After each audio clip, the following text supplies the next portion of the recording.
Hello दोस्तों, कैसे हैं आप सभी। उम्मीद है बहुत अच्छे होंगे। मैं रुचि आपका सोशियोलॉजी अड्डा में बहुत बहुत स्वागत करती हूँ।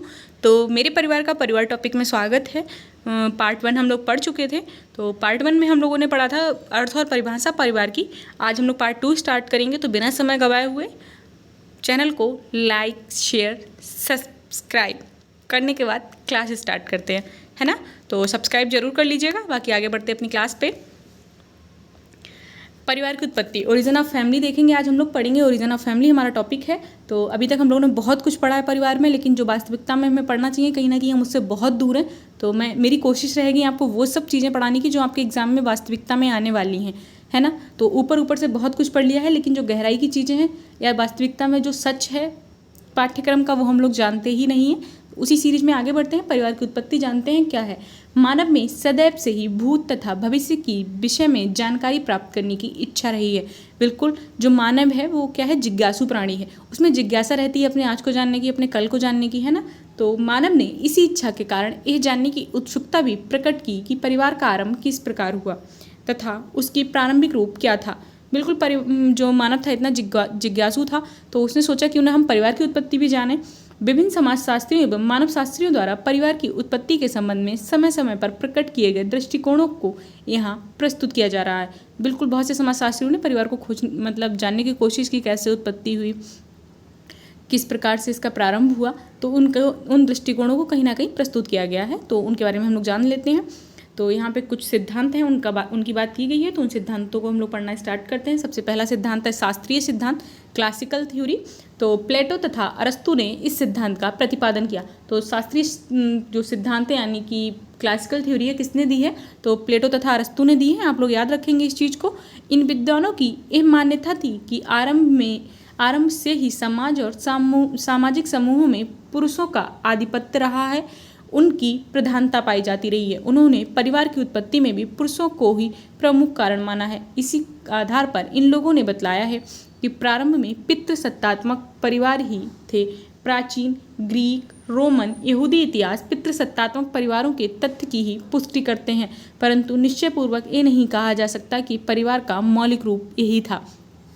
तो जो प्लेटो और अरस्तु साहब हैं, उनका कहना क्या था कि जो आरंभ में समाज था वो कहीं ना कहीं पुरुष प्रधान समाज था, पुरुष का आधिपत्य था उस समाज पे, पितृसत्तात्मक समाज का परिवार का रूप था। उन्होंने बहुत जो ग्रीक, रोमन और यहूदी इतिहास थे, मतलब उनके जो तथ्य मिले होंगे पुराना इतिहास जो रहा है इन साम्राज्यों का, तो जो धर्मों का, तो उनमें कहीं ना कहीं पितृसत्तात्मक परिवारों की पुष्टि हुई है कि कहीं वहाँ पितृसत्तात्मक परिवार प्रचलित थे, ठीक है ना। परंतु निश्चयपूर्वक ये नहीं कहा जा सकता कि परिवार का मौलिक रूप यही था। वास्तविकता ये है कि यहाँ पे एक जगह का अध्ययन करके नहीं कह सकते, आपने ग्रीक, रोमन, यहूदी का अध्ययन करके ये नहीं कह सकते कि विश्व के सभी समाज क्या है, पितृसत्तात्मक है। तो ये कहीं ना कहीं मौलिक रूप नहीं कहा जा सकता। इसको आगे बढ़ते अपने नेक्स्ट पैराग्राफ पे। यह सिद्धांत किसी क्षेत्र विशेष की दृष्टि से सत्य हो सकता है, परंतु ये सभी स्थानों पर परिवार का प्रारंभिक रूप ही रहा है ऐसा नहीं कहा जा सकता। विश्व के विभिन्न आदिम समाजों में पितृसत्तात्मक परिवारों के पाए जाने की बात वर्तमान समय में अधिकतर वैज्ञानिक अनुसंधानों के आधार पर प्रमाणित नहीं होती है। इस सिद्धांत के आधार पर यह निश्चित रूप से यह नहीं कहा जा सकता कि परिवार की उत्पत्ति कब, किस रूप में तथा किन अवस्थाओं में हुई। क्या है कि आप एक जगह का अध्ययन करके पूरे विश्व का नहीं बता सकते इतिहास। जैसे आप किसी एक संयुक्त परिवार का अध्ययन करके आ जाएं, वहाँ कलह, लड़ाई, झगड़े चल रहे हों, तो आप पूरे समाज के संयुक्त परिवारों को उस परिभाषा में नहीं रख सकते कि सभी संयुक्त परिवार क्या है, लड़ाई, कलह, द्वेष वाले हैं। तो ऐसा आप नहीं कर सकते। क्यों, एक का अध्ययन करके आप पूरे सभी समाज को परिभाषित नहीं कर सकते। वही बात यहाँ पर बोली गई है कि यहाँ पे एक समाज का अध्ययन करके पितृसत्तात्मक रहा है या परिवारों की पुष्टि हुई है, तो आप वो नहीं बोल सकते हैं। तो विश्व में वर्तमान समय में क्या था, जो वैज्ञानिक अनुसंधान हुए हैं जो परिवारों की उत्पत्ति की खोज को लेके, तो उन्होंने भी इस बात की पुष्टि नहीं की है कि पहले के समाज सब पितृसत्तात्मक ही रहे। तो वो सर्वथा सत्य नहीं माना जाएगा कि जो प्राचीन परिवार थे वो पितृसत्तात्मक ही थे। और जो इनका सिद्धांत है प्लेटो और अरस्तु का शास्त्रीय सिद्धांत, तो इस सिद्धांत के बारे में ये चीज़ है कि इस सिद्धांत में कहीं भी परिवार की उत्पत्ति के बारे में बात नहीं की गई कि कब हुई, किस रूप में हुई, किन अवस्थाओं में हुई, यानी कि कब, क्यों, कैसे का जवाब नहीं देता है ये सिद्धांत सिर्फ इतना बताता है कि प्राचीन समाज कैसा था, तो पितृसत्तात्मक था। पुरुषों को स्थापित की बात की है, पुरुषों के आधिपत्य की बात की है इन्होंने। बस इस समाज शास्त्रीय सिद्धांत में इतना बोला गया है, वो भी किसने, प्लेटो और अरस्तु को। आप नाम याद रख लेंगे, पितृसत्तात्मक समाज की बात करते हैं। इतनी बात आप लोग याद रख लेंगे। बाकी आगे बढ़ते हैं नेक्स्ट सिद्धांत पे हम लोग। यून ने साम्यवाद का सिद्धांत, थ्योरी ऑफ सेक्स कम्युनिज्म। तो इसमें क्या होता है, मानव जीवन की प्रारंभिक अवस्था में यौन साम्यवाद पाया जाता था, ऐसा कतिपय विद्वानों का मत है। तो पहले के जो विद्वान थे उनका मानना था, कुछ विद्वानों का मत था कि जो पहले का समाज रहा, प्रारंभिक अवस्था का समाज था, उसमें यौन साम्यवाद पाया जाता था। तो अभी यौन साम्यवाद क्या है वो हम लोग आगे समझेंगे, आगे इसको थ्योरी को पढ़ते हैं। लुईस मॉर्गन, फ्रेजर तथा बिफ्राल्ट की ये मान्यता है कि प्रारंभ में परिवार नहीं पाए जाते थे। तो यौन साम्यवाद का सिद्धांत किसने दिया है, सबसे पहले तो आप ये जान लीजिए, लुईस मॉर्गन, फ्रेजर और बिफ्राल्ट ने दिया है, ठीक है ना। यौन साम्यवाद की बात करते हैं ये लोग। और उस समय यौन संबंधों पर किसी भी प्रकार का नियंत्रण नहीं था। कोई भी पुरुष किसी भी स्त्री के साथ और कोई भी स्त्री किसी भी पुरुष के साथ स्वच्छंदता पूर्वक यौन संबंध स्थापित कर सकते थे। यह नियंत्रणहीन स्वच्छंद यौन संबंधों की स्थिति थी, जिसे यौन साम्यवाद कहा गया।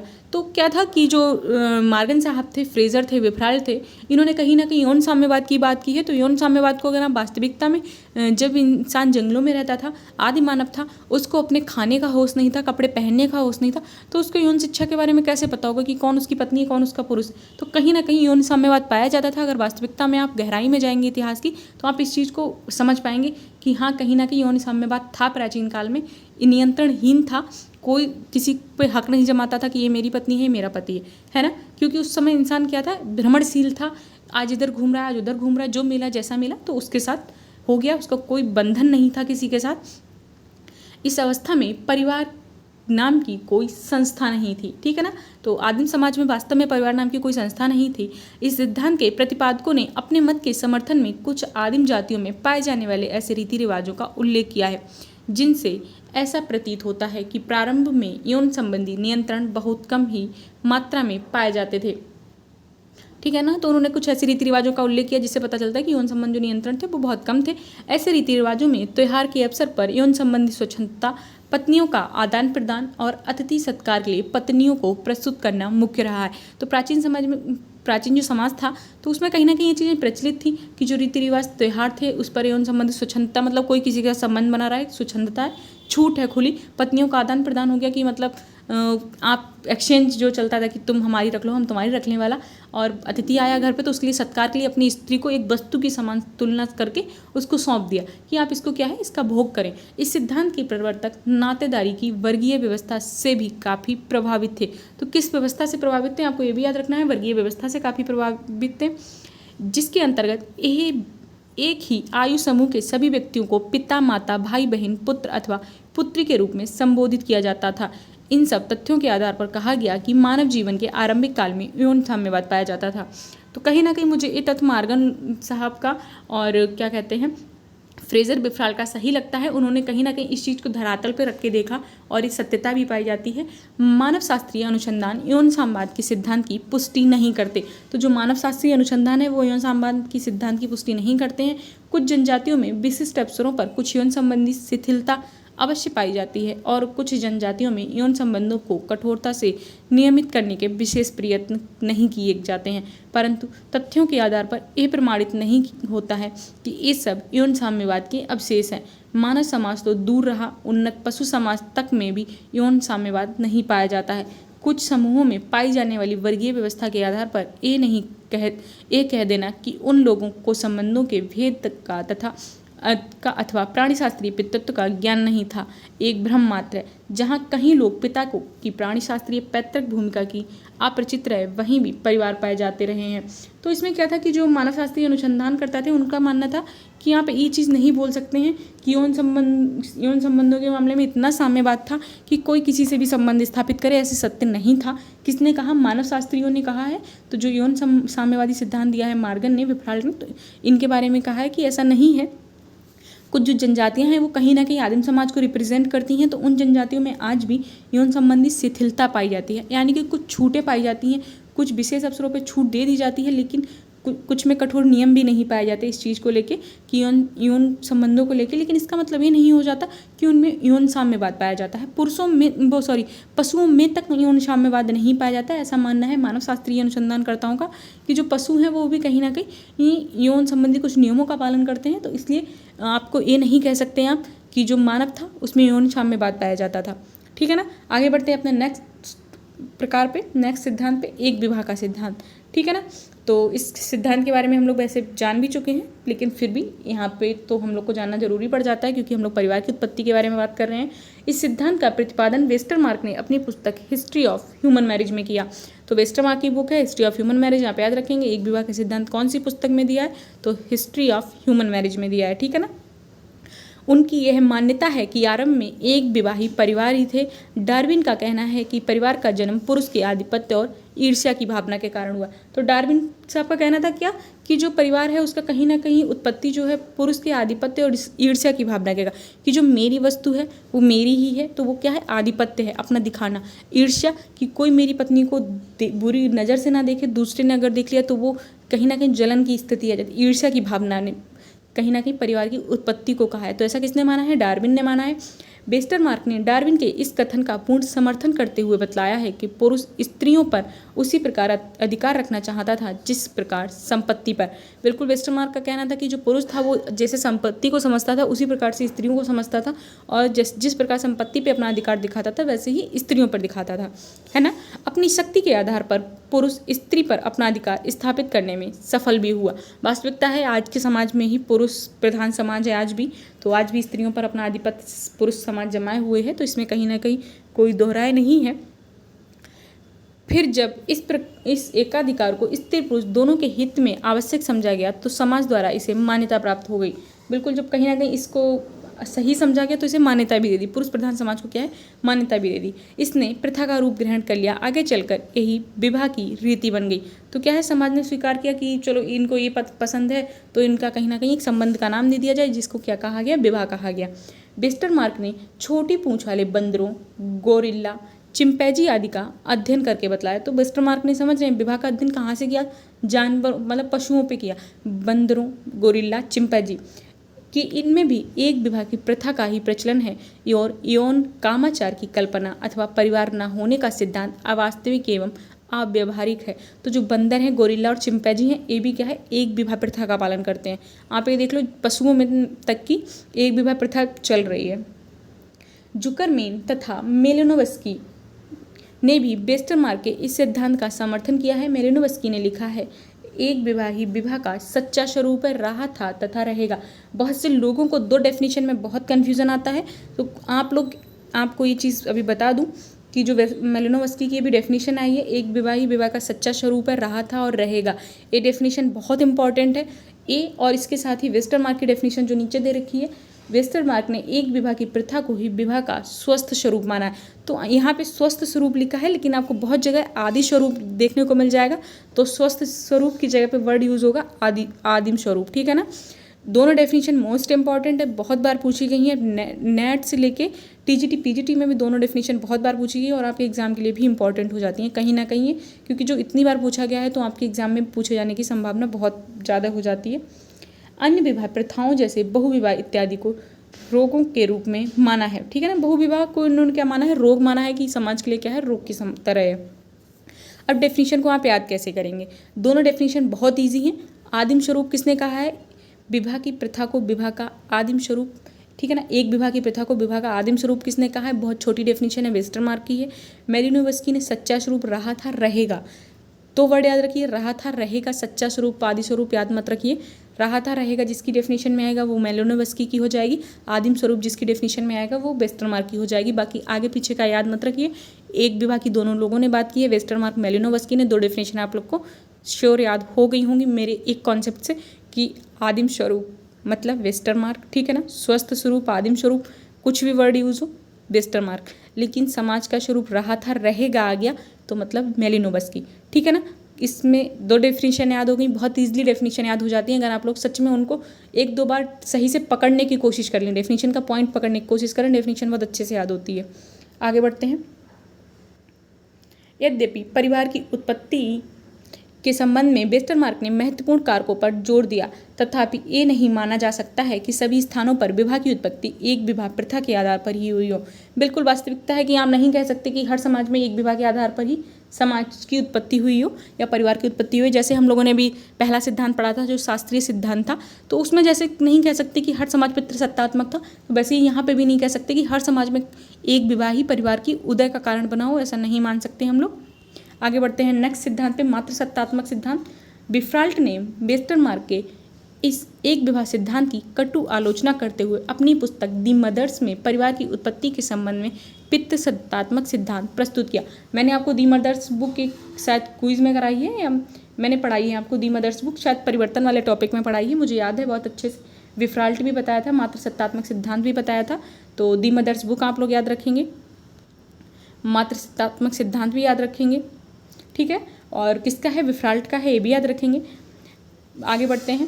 उन्होंने बताया कि आरंभ में यौन संबंधों में बहुत अधिक निश्चित नहीं होने के कारण बालक अपनी माता को ही नहीं जानते थे। उन्होंने बताया कि यौन संबंध इतने अच्छे नहीं थे, ऐसा नहीं था, उनमें निश्चितता नहीं पाई जाती, तो जो बच्चे पैदा होते थे उन्हें अपनी माता ही नहीं पता थी कौन थी।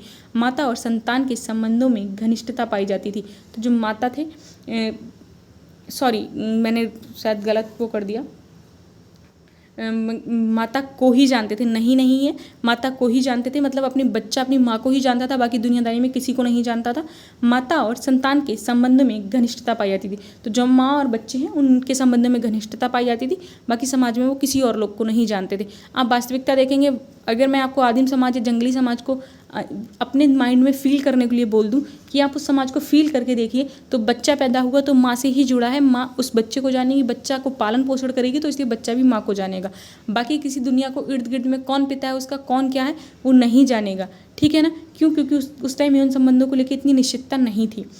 पारिवारिक जीवन में पिता का स्थान महत्वपूर्ण नहीं था। अब जो मातृसत्तात्मक सिद्धांत है उन्होंने कह दिया कि पिता का स्थान महत्वपूर्ण नहीं था। शास्त्रीय सिद्धांत ने बोला पिता का स्थान ही महत्वपूर्ण था, क्योंकि वो पितृसत्तात्मक समाज था। दोनों सिद्धांत एक दूसरे के अपोजिट हो गए। आपको याद रखना है, सब सिद्धांतों को अगर जोड़ के पढ़ेंगे तो कहीं ना कहीं आपके लिए बहुत ईजी हो जाएगा, इसलिए मैं साथ में जोड़ के भी चल रही हूँ। वह शिकार की तलाश में अक्सर घर से बाहर ही रहता था और परिवार का भार माता ही होता था। जो परिवार का भार था वो माता पर ही होता था, और पिता क्या है, शिकार के लिए बाहर रहते थे पूरा टाइम। तो जो बच्चे थे वो अपने पिता को नहीं जानते थे, ठीक है ना। ऐसी दशा में पारिवारिक क्षेत्र में माता के अधिकार बढ़ गए और मातृसत्तात्मक परिवारों का जन्म हुआ। तो इन्होंने क्या है, मातृसत्तात्मक परिवारों के जन्म का कहीं ना कहीं कारण किसको बताया है, जो पिता है उसका स्थान परिवार में महत्वपूर्ण ना होना, शिकार के लिए घर से बाहर जाना, माता के उत्तरदायित्वों का बढ़ना। तो किसने बताया है, विफ्राल्ट ने बताया। तो विफ्राल्ट का मानना था कि परिवार कैसा था, तो मातृसत्तात्मक था। विफ्राल्ट ने कहा है कि माता और उसकी संतान की आर्थिक और सामाजिक सुरक्षा की निरंतर आवश्यकता ने परिवार को जन्म दिया। बिल्कुल, कहीं ना कहीं आर्थिक और सामाजिक सुरक्षा ने ही परिवार को जन्म दिया होगा। स्त्री ने अपनी मूल प्रवृत्तियों का अनुकरण करते हुए पुरुष पर विजय प्राप्त की। मूल प्रवृत्तियां मतलब जो हम लोग की आदतें हैं, जैसे स्माइल कर दिया, तो जिनके लिए लेडीज़ पे मीम्स बनती हैं, उन चीज़ों को अगर जोड़ के भी पढ़ लेंगे इस लाइन के साथ, तो हम बहुत अच्छे से समझ जाएंगे कि पुरुष को बस में करना स्त्री के बाएं हाथ का काम है, ठीक है ना। वही चीज़ बोला है कि स्त्रियों ने अपनी मूल प्रवृत्तियों का अनुकरण किया, याद किया उनको कि मेरे अंदर क्या है, तो पुरुषों पर विजय प्राप्त की, मतलब पुरुष को अपनी मुट्ठी में किया, और पुरुष अपने यौन स्वार्थों के कारण परिवार का हिस्सेदार बन गया। पुरुष के क्या थे, यौन संबंधों को लेकर कुछ स्वार्थ थे, इसलिए वह क्या है, परिवार नामक एक संस्था के संबंध में बंध गया। इस प्रकार पुरुष को अपने प्रेम बंधन में बांधकर स्त्री ने परिवार की उत्पत्ति में योग दिया। तो जो विफ्राल्ट हैं उन्होंने क्या बताया कि जो स्त्री थी उसने कहीं ना कहीं अपने मूल प्रवृत्तियों का प्रयोग किया, अपने जो गुण थे उनका प्रयोग किया, पुरुष को अपने प्रेम संबंधों में बांधा, यौन संबंधों की बंधन में बांध के रखा और परिवार की उत्पत्ति का कारण बना। यही जाके आगे विफ्राल्ट ने लिखा कि परिवार का आरंभिक रूप मातृसत्तात्मक ही था, बाद में कृषि विकास और पुरुषों के आर्थिक प्रभुत्व के कारण पितृसत्तात्मक परिवारों का उदय हुआ। तो विफ्राल्ट ने क्या माना है कि जो पहले का समाज था वो क्या था, मातृसत्तात्मक था, बाद में कृषि विकास हुआ और प्रभुत्व के कारण पितृसत्तात्मक परिवार क्या है, उनका उदय हो गया। लेकिन पहले क्या था, स्त्री की महिमा चलती थी, स्त्री वाला वो मातृसत्तात्मक ही परिवार थे। उन्होंने आदिम जातियों में पाए जाने वाले मातृसत्तात्मक परिवारों के उदाहरणों के आधार पर बतलाया है कि इन परिवारों में न केवल स्त्री का स्थान पुरुष के बराबर है, बल्कि कहीं कहीं तो पुरुष से ऊंचा भी है। बिल्कुल, बहुत से जनजातियां आपको मिल जाएंगी जहां स्त्री का दर्जा जो है पुरुषों से ऊपर है। टायलर नामक विद्वान ने इस सिद्धांत का समर्थन करते हुए बतलाया। तो मातृसत्तात्मक सिद्धांत का समर्थन कौन करते हैं, तो टायलर करते हैं। टायलर का नाम याद रखना है आप लोग को, कि आरंभ में परिवार का रूप मातृसत्तात्मक था, बाद में मातृसत्तात्मक व पितृसत्तात्मक व्यवस्था का मिश्रित रूप था, अंत में पितृसत्तात्मक परिवारों की स्थापना हुई। पहले क्या था, मातृसत्तात्मक था, बीच में मातृ और पितृ दोनों आया, बाद में क्या है, पितृसत्तात्मक बन गया। ठीक है ना, समय का पहिया घूमता है वाली बात हो गई। परिवार के विकास में निश्चित रूप से माता का स्थान प्रमुख रहा, परंतु यह स्वीकार नहीं किया जा सकता कि परिवार की उत्पत्ति में केवल माता ही एकमात्र कारण रही है। वास्तव में अनेक कारकों के फलस्वरूप परिवार का विकास हुआ। बिल्कुल कोई एक कारण नहीं हो सकता परिवार की उत्पत्ति का, कि केवल एक कारण है कि मातृसत्तात्मक है इसलिए परिवार का उत्पत्ति हो गई, पितृसत्तात्मक है इसलिए उत्पत्ति होगी, बिल्कुल नहीं। बहुत से कारक कहीं ना कहीं जिम्मेदार रहे हैं परिवार की उत्पत्ति के लिए, तो ये बात कही गई है यहाँ पे। आगे बढ़ते हैं अपना नेक्स्ट सिद्धांत की ओर, उद्विकासीय सिद्धांत। परिवार की उत्पत्ति का एक प्रमुख सिद्धांत उद्विकासीय सिद्धांत है, जिसको सर्वप्रथम बेकोफन ने प्रतिपादित किया। तो उद्विकासीय सिद्धांत यहाँ पे याद रखेंगे। सामाजिक परिवर्तन में कौन थे, स्पेंसर थे। यहाँ पे कौन है परिवार में, बेकोफन है। दोनों नाम याद रखेंगे, आपको कन्फ्यूजन होने वाली कोई बात नहीं है। कन्फ्यूजन अपने माइंड में क्रिएट ना करें दोनों चीज़ों को लेकर, दोनों चीज़ें बहुत अलग हैं। ठीक है, तत्पश्चात लुईस मॉर्गन ने इसे विस्तृत रूप से प्रस्तुत किया। हर्बर्ट स्पेंसर, मैकलेनन, लुबॉक तथा टायलर आदि इस सिद्धांत के प्रमुख समर्थक रहे हैं। तो इनके समर्थक के नाम भी, जिससे कि अगर आपसे पूछा जाता है कि उद्विकासीय सिद्धांत के समर्थकों कौन किस किस ने प्रतिपादित किया, मान लीजिए वैकोफन नहीं आए हैं, तो जो नीचे नाम दे रखे हैं स्पेंसर हैं, मैकलेनन हैं, लुबॉक हैं, टायलर हैं, तो आप इनका नाम याद रख पाएँ। अब इसमें वैकोफन नहीं है तो स्पेंसर अगर दे रखा है तो आप स्पेंसर लगा देंगे, लेकिन परिवार की उत्पत्ति के संबंध में अगर आया तो वैकोफन आप ऑप्शन में दिए हैं तो वैकोफेन ही लगाएंगे आप लोग। वैकोफेन ने इस सिद्धांत को निम्नलिखित रूप में प्रस्तुत किया। अब देख लेते हैं इन्होंने क्या बोला है उद्विकासीय सिद्धांत के बारे में। मनुष्य का आरंभिक पारिवारिक जीवन निम्न स्तर का था। उस समय यौन संबंधी निश्चित नियमों का अभाव था। कुछ उद्विकासीय लेखकों ने मानव जीवन की अवस्था को यौन स्वच्छंदता की स्थिति माना है। बिल्कुल अभी मार्गन वाला हम लोग पढ़ के आ रहे हैं, यौन साम्यवाद की बात की उन्होंने, उसी को इन्होंने यौन स्वच्छंदता वर्ड यूज करके रिप्रेजेंट कर दिया यहाँ पे। उस समय पति पत्नी के संबंधों में ढीलापन पाया जाता था। बच्चों का संबंध मुख्यतः माता के साथ ही था। अभी मातृसत्तात्मक सिद्धांत में हम लोग ये लाइन पढ़ के आ रहे हैं कि बच्चा माता को जानता था, माता बच्चे को जानती थी, बाकी किसी से कोई संबंध नहीं था। ठीक है ना, तो इन्होंने दोनों सिद्धांतों को मिश्रित रूप यहाँ पे प्रेजेंट कर दिया। क्योंकि यौन संबंधों शिथिलता के कारण वास्तविक पिता का पता लगाना बहुत कठिन था। बच्चों को समूह के सभी पुरुष सदस्यों का संरक्षण प्राप्त था।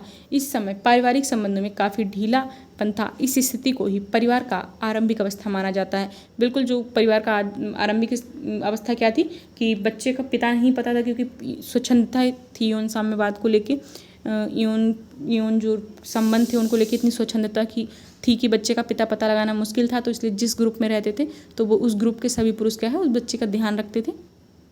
धीरे धीरे परिवार का रूप स्पष्ट होने लगा।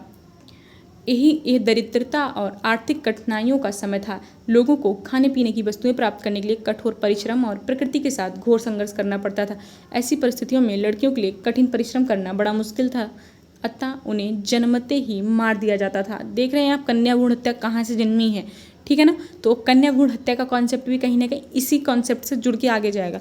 परिणाम यह हुआ कि लड़कियों की कमी होने लगी और बहुपति विवाही परिवार की उत्पत्ति हुई। ठीक, पहले कन्या भ्रूण हत्या हुई, फिर उसी से क्या हुआ, बहुपति विवाही होने लगे। एक स्त्री है, बहुत सारे पति हो गए। क्यों? क्योंकि कन्याओं की स्थिति है, इतनी संख्या है नहीं जो हर पुरुष के हिस्से में एक स्त्री आ जाए, इसलिए एक स्त्री 4-5 पुरुषों से शादी कर दी। साथ ही जीविकोपार्जन के साधनों के बहुत सीमित होने से एक स्त्री का अपने भरण पोषण के लिए एक ही पति पर आश्रित रहना संभव नहीं था। परिणाम यह हुआ कि बहुपति विवाही परिवार बनने लगे। इसका यह था कि स्त्री का भरण पोषण से संबंधित हो गया स्त्री और उसके उत्पन्न होने वाले बच्चों से है, ठीक है ना। वो अपना अकेले भरण पोषण कर सकती है, एक पुरुष कर सकता है उसका, लेकिन संसाधनों की कमी होने लग गई तो जो उत्पन्न संतानें थी उसका भरण पोषण कोई एक पुरुष नहीं कर पाता। तो इसलिए स्त्री और उसकी उत्पन्न होने वाली संतानों का भरण पोषण करने के लिए कई पुरुषों की आवश्यकता लगती, इसलिए बहुपति विवाही परिवार होने लग गए। इसके बाद जब मनुष्य कृषि अवस्था में आया और भोजन में काम आने वाली वस्तुएं काफ़ी मात्रा में प्राप्त होने लगी तो लड़कियों को जन्मते ही मार डालने की प्रथा का अंत हो गया। तो क्या है, कन्या भ्रूण हत्या कहीं ना कहीं यहाँ पे आके समाप्त हो गई जब संसाधन क्या है अच्छे होने लग गए तब, जिससे समाज में स्त्रियों की संख्या में वृद्धि हुई। आर्थिक कठिनाइयों के दूर होने पर पुरुष के लिए भी एक से अधिक स्त्रियों के साथ वैवाहिक संबंध स्थापित करना संभव हो गया। क्या हुआ कि जब स्त्रियों की संख्या अच्छी होगी तो पुरुष भी एक से अधिक स्त्रियों के साथ संबंध स्थापित करने लग गया। इसके अतिरिक्त कृषि कार्यों में अधिक अतिरिक्त व्यक्तियों की आवश्यकता होती थी। ऐसी दशा में एक पुरुष एक से अधिक स्त्रियों के साथ विवाह करने लगा। इस प्रकार मानव विकास के इस स्तर पर बहुपत्नी विवाह परिवार का जन्म हुआ। अब बहुपत्नी विवाहित परिवार का जन्म क्यों हुआ कि अब मान लीजिए कृषि कार्य में बहुत लोगों की ज़रूरत पड़ती है, एक अकेला पुरुष है वो 4 स्त्रियों से शादी करेगा, एक स्त्री है वो घर के सभी बच्चों की देखभाल करेगी, 3 स्त्रियाँ क्या जाएंगी उसके साथ खेत पे काम करने, कहीं ना कहीं उसे संसाधन के रूप में भी प्रयोग किया जाने लगा, इसलिए बहुपत्नी विवाहित परिवारों का जन्म हुआ। हम लोगों ने विवाह टॉपिक पढ़ा है, जो चीज़ें मैं यहाँ बोल रही हूँ वो हम लोगों ने विवाह टॉपिक में पढ़ चुके हैं, तो वहाँ मैंने ये सब चीज़ें आपको समझाई हुई हैं। आगे बढ़ते हैं नेक्स्ट टॉपिक पे। सभ्यता के विकास के साथ साथ लोगों को बहुपत्नी विवाह के दोषों का पता चलने लगा। बिल्कुल कि बहुपत्नी विवाह के क्या क्या दोष हैं इनके बारे में पता चलने लग गया। विवाह के इन प्रकारों के कारण बहुत से लोग अविवाहित रह जाते थे। इस समय समानता के विचार पनपने लगे, स्त्रियों द्वारा समान अधिकारों की मांग की जाने लगी। इन सबके परिणाम यह हुआ कि एक पुरुष का विवाह एक ही स्त्री के साथ होने लगा और एक विवाहित परिवार बनने लगे। वर्तमान समय में परिवार का सर्वाधिक प्रचलित रूप यही है। तो जो वेस्टरमार्क है उन्होंने बोला कि सबसे पहले कौन सा विवाह आया, तो एक विवाहित परिवार आया, लेकिन वास्तविकता थी क्या थी कि पहले बहुपति विवाह आया, फिर बहुपत्नी विवाह आया, फिर क्या आया, एक विवाहित परिवार आया। क्यों? क्योंकि लोगों को समाज में इसके दोष पता चलने लगे कि अब बहुपत्नी के दोष क्या हैं, बहुपति के दोष क्या हैं, फिर समाज में एक विवाह का प्रचलन हुआ इस सिद्धांत के अनुसार, ठीक है ना। उद्विकासीय सिद्धांत के समर्थन में आदिम जातियों के सामाजिक संगठनों से अनेक प्रमाण प्राप्त हुए हैं। आदिम जनजातीय लोगों में ऐसे परिवार अधिक पाए जाते हैं। तो आदिम जनजाति जो समुदाय हैं उनमें पाए जाते हैं जहाँ वंश माता के नाम से चलता था। तो जो वंश क्या था वो माता के नाम से चलता था, अर्थात इनमें मातृवंशीय परिवारों की अधिकता पाई गई। इससे ये धारणा बनी कि मातृवंशीय परिवारों की स्थापना पहले हुई। तो जो इसकी धारणा है वो क्या बनी कि मातृवंशीय परिवारों की जो है पहले हुई। लुईस मॉर्गन ने परिवार के विकास के निम्नलिखित 5 चरणों का उल्लेख किया। अब आपको इन चरणों को पढ़ के बहुत मजा आने वाला है। आप जानेंगे क्या क्या हुआ है समाज में, पहले कहाँ से कहाँ आई है ज़िंदगी, ये सब इन 5 प्रकारों से आपको पता चलेगा। तो लुईस मॉर्गन ने विकास के कितने चरणों की बात की है, तो आपको मॉर्गन के 5 चरण याद रखने हैं। उन्होंने कहा है सर्वप्रथम रक्त संबंधी परिवार का जन्म हुआ मानव जीवन के। तो सबसे पहला कौन सा है? रक्त संबंधी। आप इसको याद रख लेंगे। मानव जीवन के आरंभिक काल में ऐसे परिवार पाए जाते थे। इस समय यौन नियंत्रण नहीं पाए जाते थे, कोई भी किसी के साथ संबंध स्थापित कर सकता था। इस अवस्था में भाई बहनों तक में विवाह होते थे। तो ये देखिए रक्त संबंधी परिवार में क्या था कि जो भाई बहन थे वो तक आपस में विवाह कर लेते थे, यौन संबंध स्थापित कर लेते थे, क्योंकि उनमें यौन साम्यवाद पाया जाता था, यौन नियंत्रण नहीं पाया जाता था। द्वितीय चरण में समूह परिवार। अब समूह परिवार द्वितीय चरण में आया। पहले चरण में क्या था कि कोई भी किसी से विवाह कर रहा है, अब द्वितीय चरण आ गया समूह परिवार का।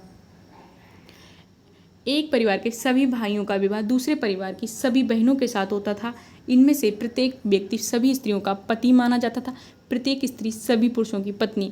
इन परिवारों का समूह परिवार कहा जाता था। तो क्या था कि एक पूरा परिवार दूसरे परिवार से विवाह कर लेता था, तो जो एक परिवार में स्त्रियां हैं वो दूसरे परिवार की पुरुषों की पत्नियां बन जाती थी। वैसे ही सेम दूसरे समूह के साथ होता था, दूसरे परिवार के साथ होता था। तो एक क्या है, द्वितीय स्थिति आ गई समूह परिवार की। अब तीसरी स्थिति पे आते हैं सिंडेस्मियन परिवार। तृतीय चरण में सिंडेस्मियन परिवार की स्थापना हुई। ऐसे परिवारों में एक पुरुष का विवाह यद्यपि एक ही स्त्री के साथ होता था, तथापि वह परिवार में विवाहित सभी स्त्रियों के साथ यौन संबंध रख सकता था। तो क्या था कि अगर एक के साथ विवाह हुआ तो परिवार में जितनी भी स्त्रियां हैं सबके साथ संबंध स्थापित रखने की वो छूट पाता था। तो सिंडेस्मियन परिवार में ये बोला गया। चतुर्थ चरण में पितृसत्तात्मक परिवार। अब हम लोग पितृसत्तात्मक परिवार पढ़ेंगे। चौथे चरण में कौन सा परिवार आता है, तो पितृसत्तात्मक परिवार आता है।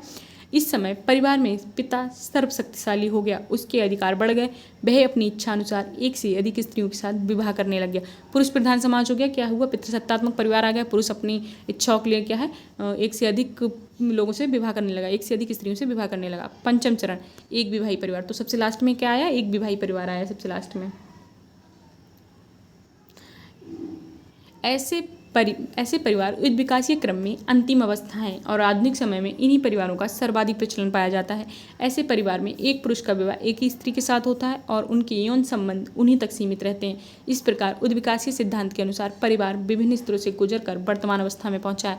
बिल्कुल। तो जो इस क्या कहते हैं वेस्टरमार्क साहब हैं वो एक विवाहित परिवार को पहले रखते हैं, लेकिन वास्तविकता ऐसी नहीं थी।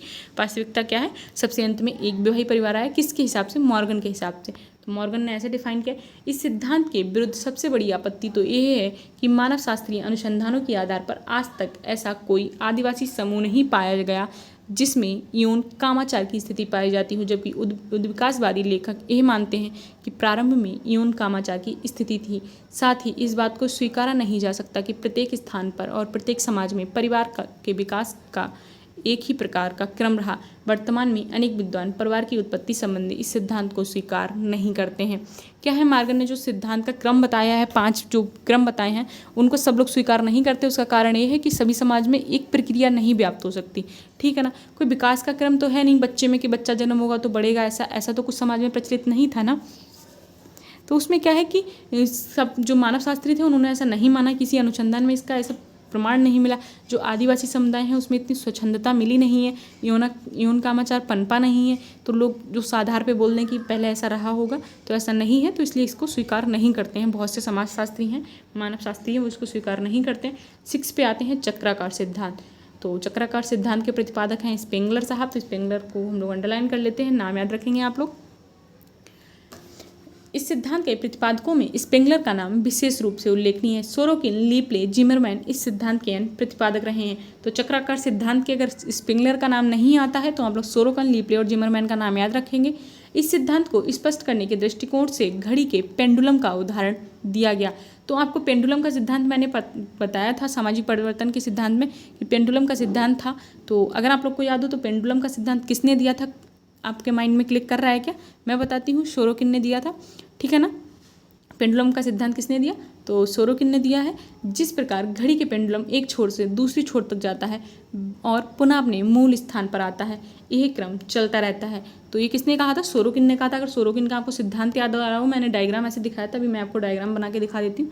ऐसे था, एक स्थिति ऐसी होती है और यहाँ पे पेंडुलम है, तो एक बार ये ऐसे घूमेगा, एक बार ऐसे घूमेगा, ऐसे घूमेगा, लेकिन एक अवस्था में आके क्या यहीं पर रुक जाएगा। तो ये स्थिति मैंने बताई थी। पेंडुलम का सिद्धांत किसका था? तो ये सोरोकिन का पेंडुलम का सिद्धांत था, ठीक है ना। तो हम लोग समझ गए हैं पेंडुलम के बारे में। किसने दिया? सोरोकिन ने दिया।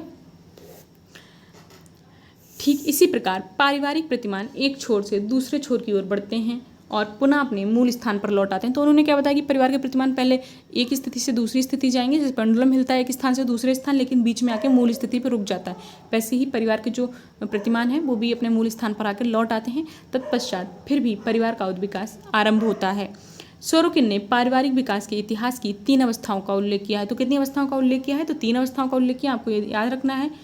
और कहा है जीवन का आरंभ जहाँ से होता है वहाँ पुनः वहीं लौट आता है।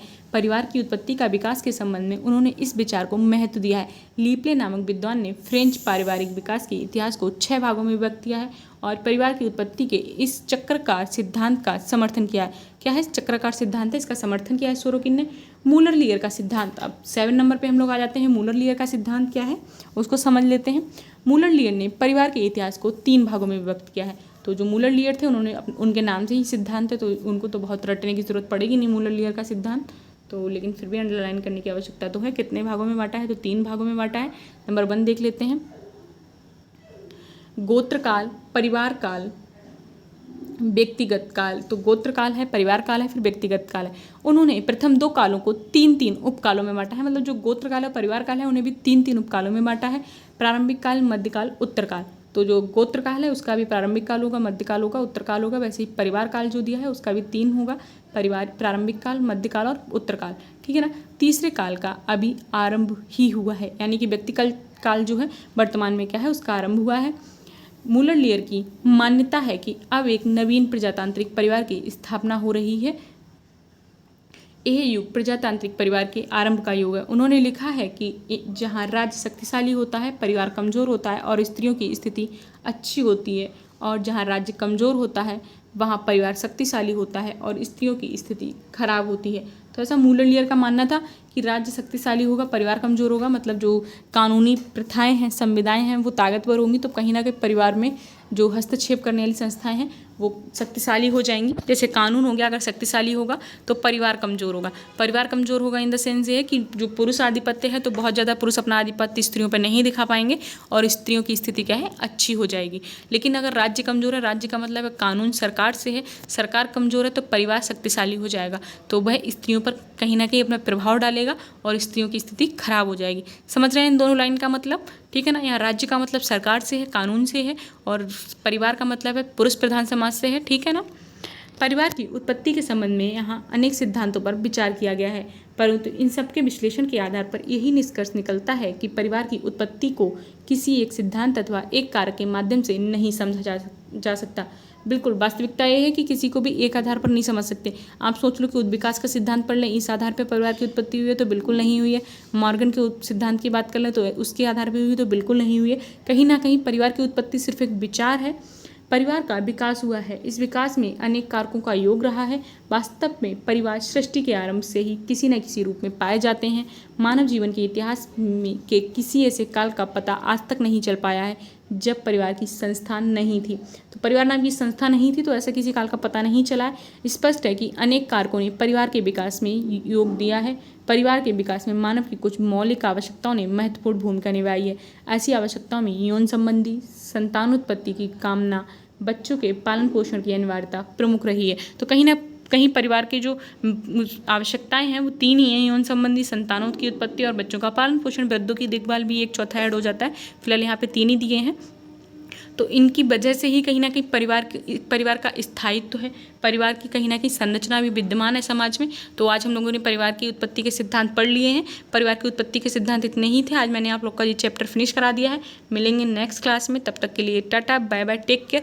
अभी आप लोग की क्लास थोड़े डिस्ट्रैक्ट हो रही हैं, डिसऑर्डर में हैं, टाइम से नहीं हो रही हैं, लेकिन कोशिश करूँगी पक्का आपको टाइम से मिले, क्योंकि मैं नया शेड्यूल आप लोग को दे दूँगी। तो थोड़ा वेट कर लीजिएगा, साथ दीजिएगा। ऐसे ही क्लास अच्छे से मैं कोशिश करूँगी कि आप लोग को समय पे क्लासेस मिलती रहें। तो तब तक के लिए tata bye bye, take care. मिलते हैं नेक्स्ट क्लास में। लाइक करिए, शेयर करिए, कमेंट करिए। Okay bye.